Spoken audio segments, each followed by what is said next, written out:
American poet George Strait once sang, "I think this is how love goes, check yes or no." Today we're stepping back into the squared circle of 2004 to explore one of the most intense and memorable rivalries of the Ruthless Aggression era of the WWE. A clash of cultures, personalities, and wrestling styles that captivated audiences and defined an era in SmackDown's history. The charismatic underdog versus the ruthlessness of corporate America. We're talking about Eddie Guerrero versus John Bradshaw Layfield. So you better lie, cheat, and steal your way to your earbuds as we're rolling this one back with the rewind.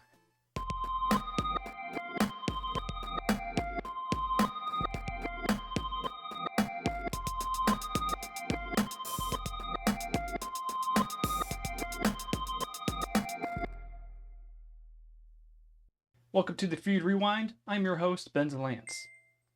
Our fighting opera this week centers around two of the biggest personalities to grace our television sets.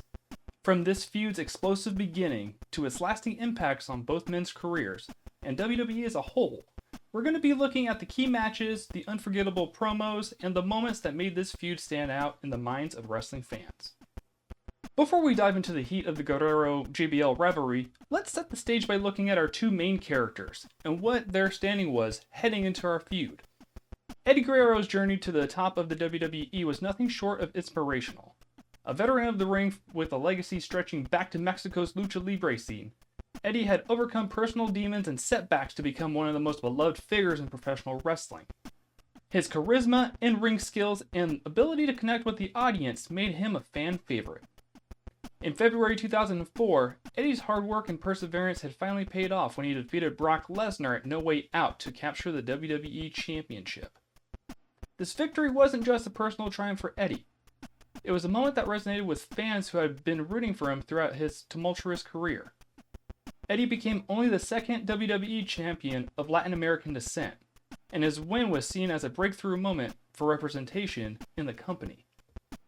On the other side of the ring, we had John Bradshaw Layfield, better known at this time simply as Bradshaw. For years, he had been part of the popular tag team The Acolytes, later known as the APA. Bradshaw was known for his tough, no-nonsense style in the ring and his beer-drinking, card-playing persona outside of it. However, in early 2004, Bradshaw underwent a dramatic character change. Gone was the brawling, beer-swilling Texan. In his place emerged JBL, a wealthy, brash businessman character.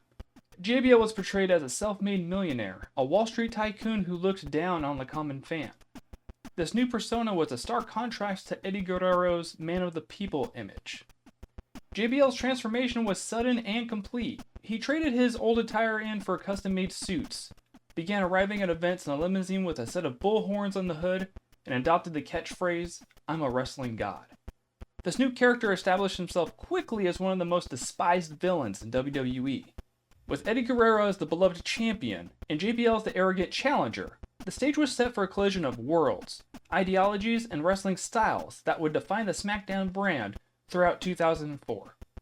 The spark that ignited the Guerrero and JBL feud came in the aftermath of Eddie's successful WWE Championship defense against Kurt Angle at WrestleMania 20.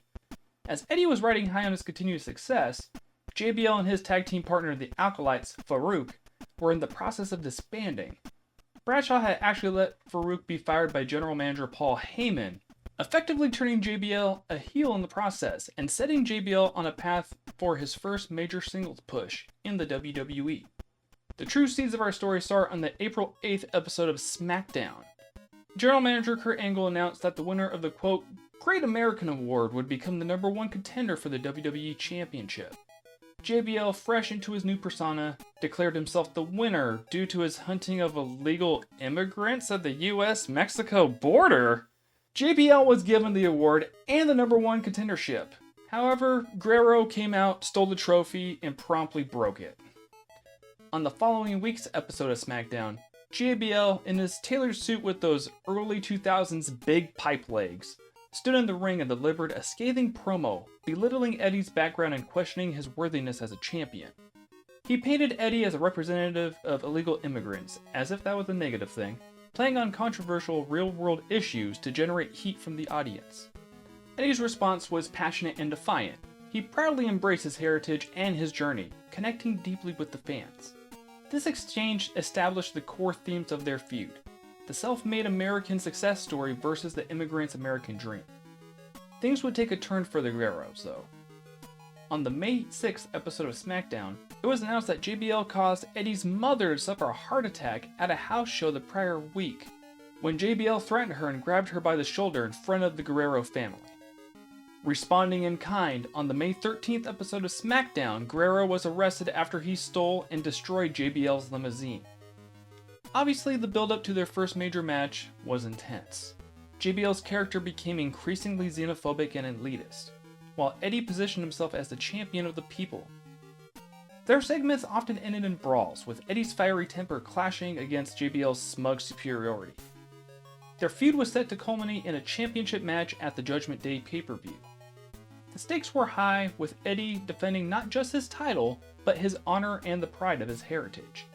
JBL, on the other hand, was looking to prove that he belonged at the top of the WWE, seeking to validate his new persona with championship gold.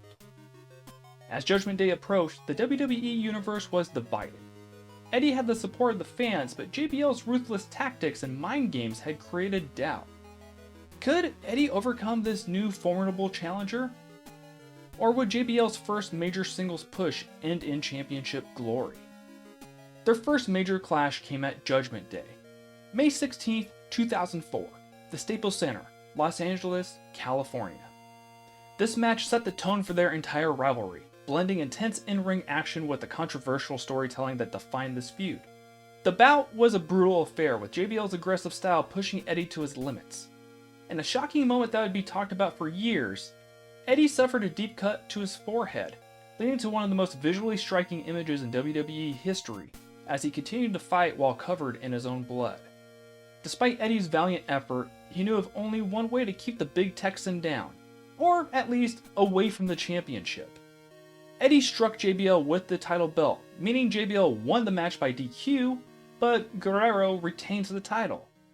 After the match, Guerrero continued to attack JBL with the championship belt and a steel chair, causing JBL himself to bleed, until officials separated the two.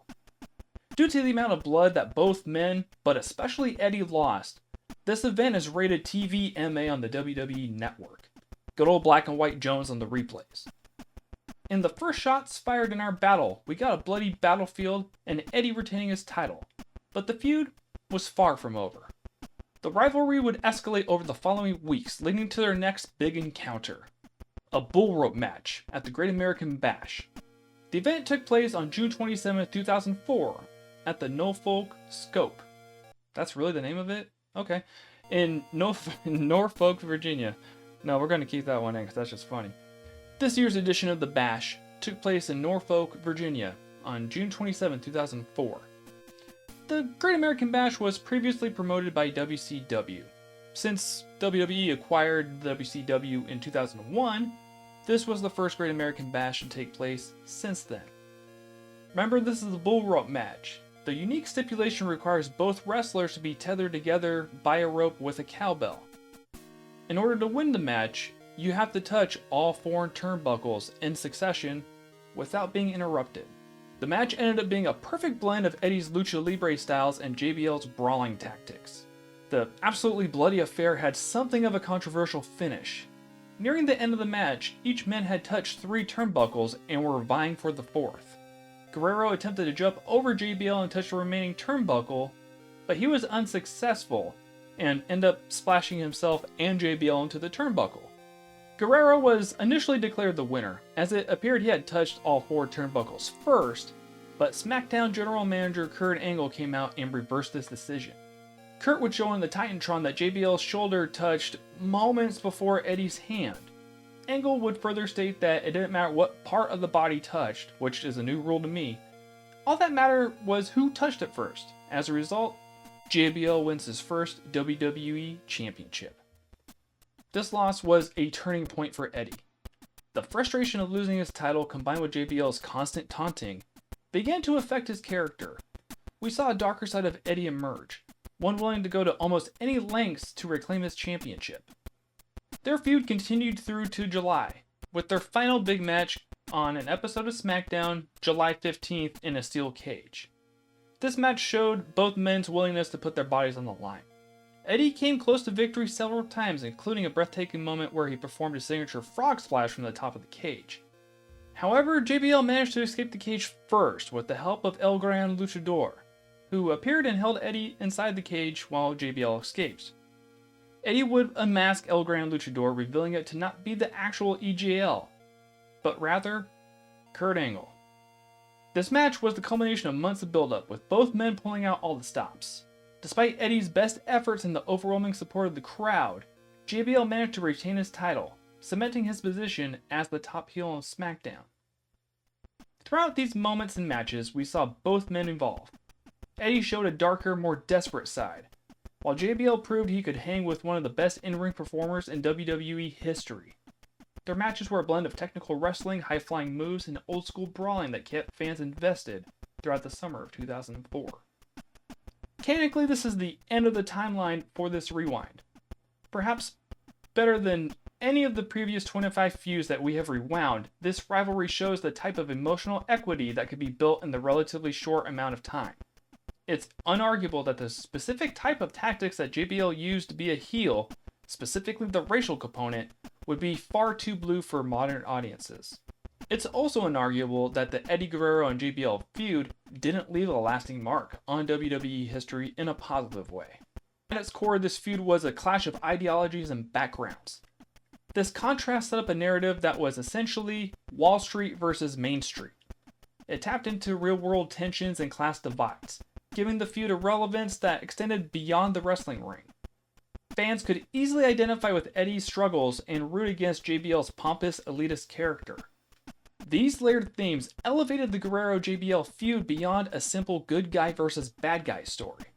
It became a nuanced narrative that reflected societal issues while delivering compelling in-ring action, showcasing WWE's ability to blend sports entertainment with social commentary.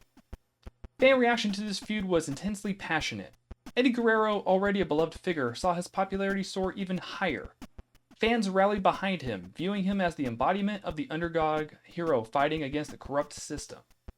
The live crowds during this period were electric, with arenas erupting in cheers for Eddie and raining boos down upon JBL. This fan engagement was a testament to how effectively the storyline resonated with audiences. This feud solidified Eddie's status as a main event player. While he lost the WWE Championship to JBL, the rivalry showcased Eddie's ability to carry a long-term main event storyline.